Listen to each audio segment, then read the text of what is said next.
and show you guys how I would start with this. So with oil painting, especially if you're doing something like this sphere where we see basically every value in this sphere. We see something that's almost black, and we are going to use a little bit of black today, that goes all the way to white on the other side. So when you have something that shows such a wide range of values and it's in one object or one section, I always suggest starting in the darker values first and then moving your way towards the lighter values. Reason for this is I like to start in the dark values because I feel like it's easier to make a dark value lighter than it is to make a light value darker. If you think about how oil paint works, and you guys will experience this a little bit more this week, you know, from day to day as we're working on it, it doesn't really dry in between. It'll dry a little bit, but it won't get fully dry.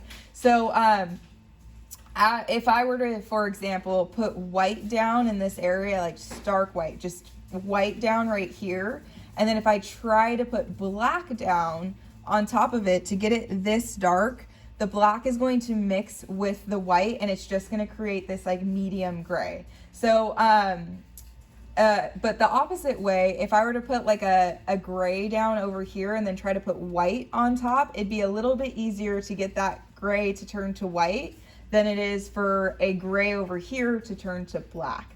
It's different than acrylic paint. The white paint is a lot stronger in oil paint than the black paint is. If you guys remember, with acrylic paint, we have to be so careful with putting black into our paint colors. But with this, it's the opposite. The white paint is the one that's really strong, that's hard to work away from. So you're going to start on the right side, and we're going to work our way from darkest values to lightest values. So I'm going to start, and I suggest you guys start when you're ready, with black. And we're just going to use black kind of along the edge. Even though this doesn't go really, maybe not all the way to black, it gets close. But it's mostly kind of like really dark gray. But again, we can change that black. We can add a little bit of lighter values to it to make it so it's dark gray. But just so we have really high, nice contrast, I'm going to start with the black. And what you guys may have noticed is that your paints may have dried a little bit over the weekend. Your darker colors are going to dry faster than your lighter colors. The reason for that is because of oil paint not only dries from exposure to oxygen and air, but it dries by UV light. So even though these paints were in your tote tray and everything, sunlight is still going to dry them a little bit faster. So your dark colors dry a little bit faster than your lighter colors. And what I'm doing right now, and what you guys will do when I have you guys start painting, is I'm just going to put in where I see kind of this dark edge. So about from here to here on my painting.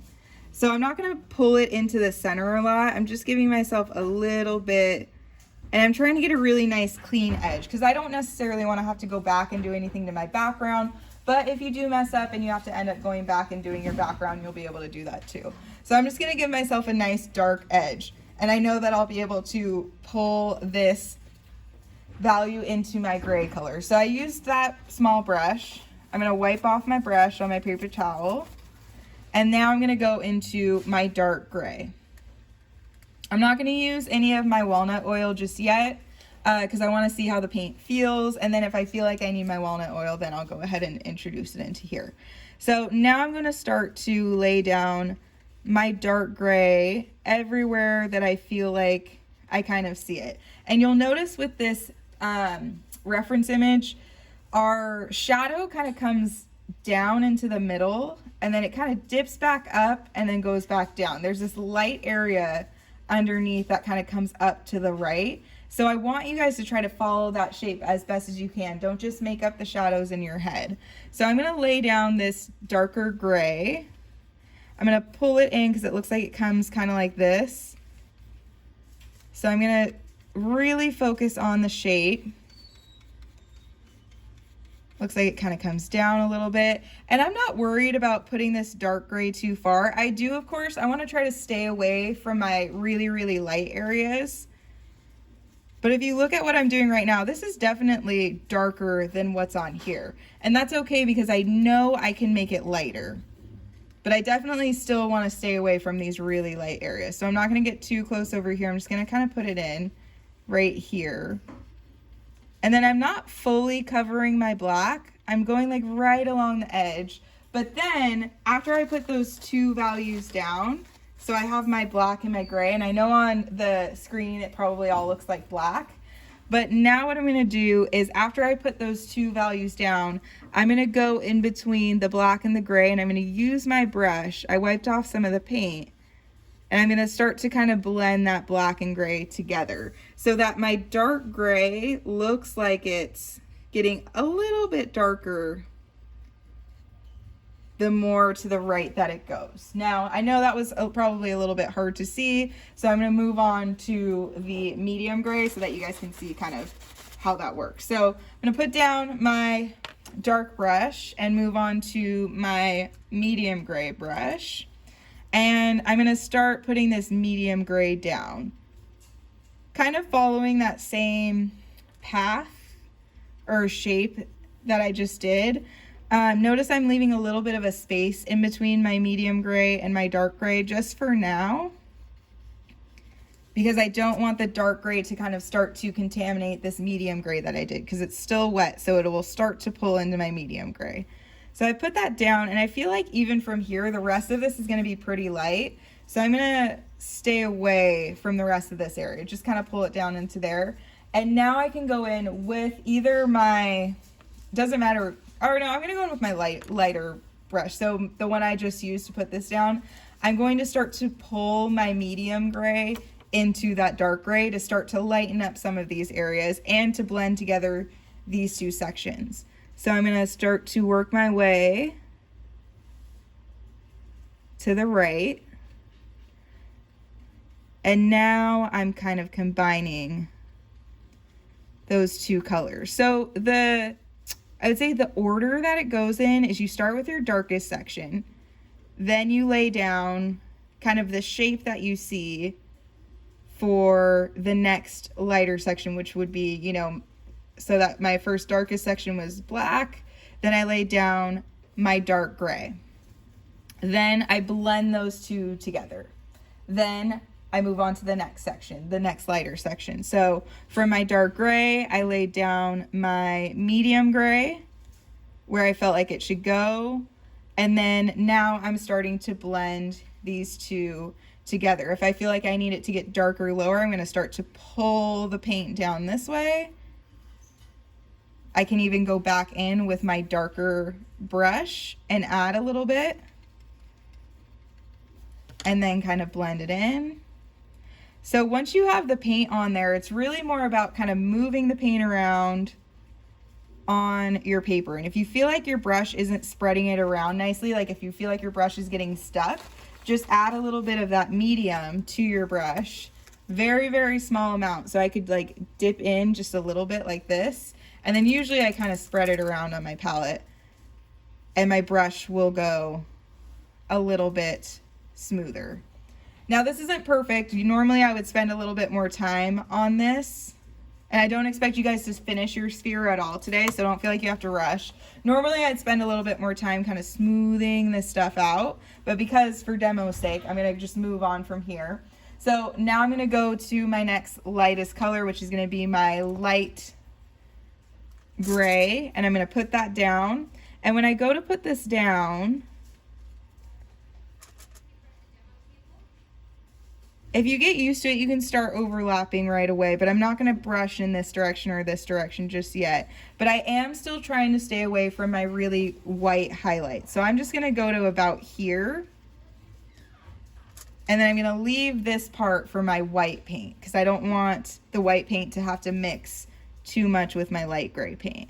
I'm going to put this down, and now I'm going to start to pull this paint again more towards the right because I do see how it does get lighter over here. So using my brush, gonna keep mixing on here because that gray that was there before is still wet, so I can kind of mix directly on my paint. It does kind of come up this way a little bit. And then if I feel like my light brush is getting too much dark paint onto it, I will start to wipe it off on a paper towel. So I would continue doing that. I would again keep working through this, try to clean up some areas a little bit more. But for time's sake, because I want you guys to start working on this, gonna skip. And then the last section, going straight into just my white paint and trying to paint along that edge. I'm gonna try to get a really nice clean line. The goal is to not have to go back and do anything to your background if you can. But if you end up doing something where you slip, or it ends up getting to where it's too, you know, you need to paint some of your background because your sphere went too far into it, that's okay. But look how bright that white is. It's probably a little bit brighter than I actually need it, but that's good to start with it a little bit lighter and then kind of pull that other paint into it. But you want to make sure that when you put that white down, it's not getting, you know, you're not putting it on top of any gray so that it ends up not being able to be as light as you want it. It does kind of come up a little bit here, so I'm going to put a little bit more down. If you need your white to get a little bit lighter, you can add it on a little thicker, but don't do that till the end when you know that you need it to be brighter. And then I can go back in, and usually I don't blend with my white brush. I'll go back with my lightest gray brush that I used, and I'll blend the white and the gray together. Just because if I were to blend with my white brush, it would probably contaminate this brush. It would turn to gray. So I'm going to stick with blending with my light gray brush instead. And then from here, and usually I would feel like if I were doing this and taking a little bit more time, like hopefully you guys will be doing today, I would have all these blends worked out a little bit more. But again, if you feel like your brush isn't really moving across the paper well, take a little bit of that walnut oil, and if you just add that to a brush, you'll notice that your brush moves a little bit smoother across the surface, and you'll be able to do a little bit more with it. Okay? And again, I suggest don't use walnut oil until you've tried out your paints. I always like to try out the paint first, and then if I feel like I need walnut oil, I'll add it to it. Either mix it in with the paint or mix it in with my brush. But usually I try to see what the paint feels like first, and if I like it, then I'll stick with it. If not, if I feel like the paint needs to get thinned out a little bit more, then I'll add it to it. So that's just a start. I don't expect you guys to finish this today.